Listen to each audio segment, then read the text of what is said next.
Hello, welcome back to another segment of What Winners Do. Here with our CEO Jamie Mulligan, and last week Nelly Corda won again right down the road at Palos Verdes on a super tough, windy weekend. Especially the Sunday was really windy, and she obviously played nice and got the victory. So we're gonna talk a little bit about playing in the wind, and she also bogeyed the last two holes, so not the best finish, and dropped back into a playoff, but was victorious on the first playoff hole. Yeah, first of all, as far as playing and win, like I remember when I was a young player and I was becoming a good player, when I played in the wind, it was always different. I wasn't quite sure how to ride the wind. I wasn't quite sure how to hit it into the wind. I wasn't quite sure how to club myself into the wind. But as you play more golf, you get better at that.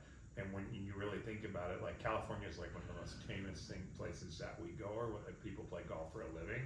But we still get wind out here. So that tournament, there was like 30 or 40-mile-an-hour winds all through the weekend, and as you know, it's been a pretty tumultuous winter.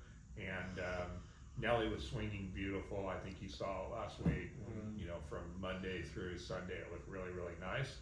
But as the wind started to blow more through the weekend, one of the things that we told her is to take the tension out of her shoulders and take the tension out of her hip. Somebody used to say that comment, swing easy when it's breezy. And she basically got easier looking, and when you get easier, you don't put so much pressure on the ball. And if you really think about the club, if the club's up here and you're pulling on it and you're trying to hit it and you're trying to hold it underneath the wind, a lot of times what you do is you drive the club down the ball and it causes it to spin. And if the club's open or closed, it's going to make it go more crooked. So I thought she did a beautiful job on Saturday of that, and even a better job of Sunday on that. They had a couple missed clubs out there, which was really hard to do up there at PV. The wind was blowing so hard off the mountain. And we talked a lot about that all week on what the wind's doing up the golf course. And I would say 14 or 15 out of 18 times they got the wind right, and a couple times that they didn't. Unfortunately, you're going to make a bogey, but it didn't stop her from winning the tournament. Yeah, that old saying, swing easy when it's breezy, that's really important. I think two of the most influential things on spin is loft and speed, and Right. when it's windy, the spin's really what gets you. So taking an extra club which has left loft and swinging easy is a good way to kill the spin, and it drives it through the wind better. So grabbing an extra club and swinging easy in the wind's a good idea. Yeah, and I think we had the perfect opportunity to do that. Our driving ranges are built into the perennial, perpetual wind that blows all the time. And I think you have a really good opportunity when you come out here in the afternoon when the wind's blowing. If you hit a club 150 yards, to take one or two mores from 150 yards more and swing a little easy and try to flight it and take the spin off it. It will definitely help your score, and everybody needs to do that. Whether you're Nelly Corda, the #1 player in the world. Sorry about my girl passing your girl too. I feel bad about that. Kinda. Yep. Yeah. There's time to get it back. Yep, there is. She's working on it. Anyways, we have a great place to work on it.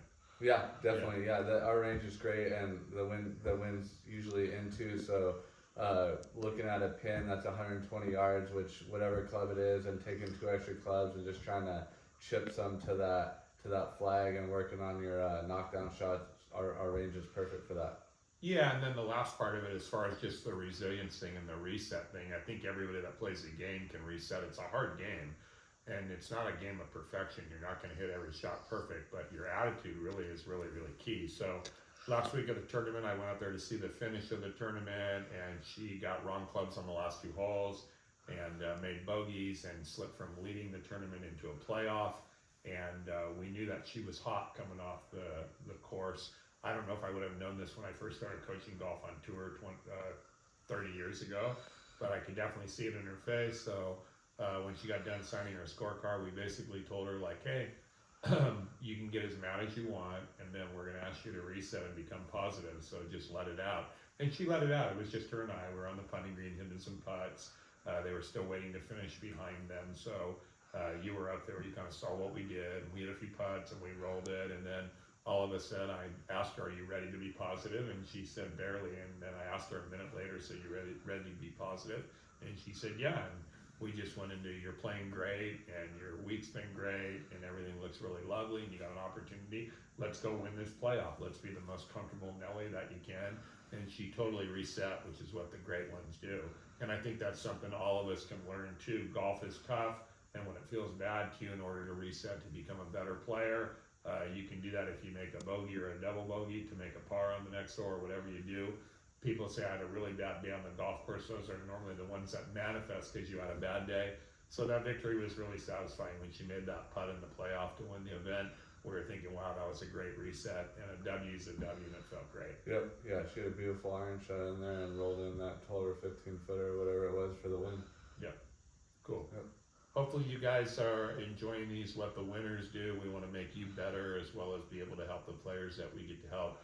Brad, it's so fun to watch you do the things in instruction that you're doing here with the membership, including what all our teachers are doing, from what Nick Woodell's doing in the fitting and the teaching, to Trevor's back into teaching Luke a little bit, and seeing him do great things, which he's been doing here for a long time, then Nick Newsom as well. And I'm really proud of what we do to make people better at golf, and we're all here to help you, and it's our pleasure to do that. We love the game, and I know that you love the game as well, and thanks for your partnership in this.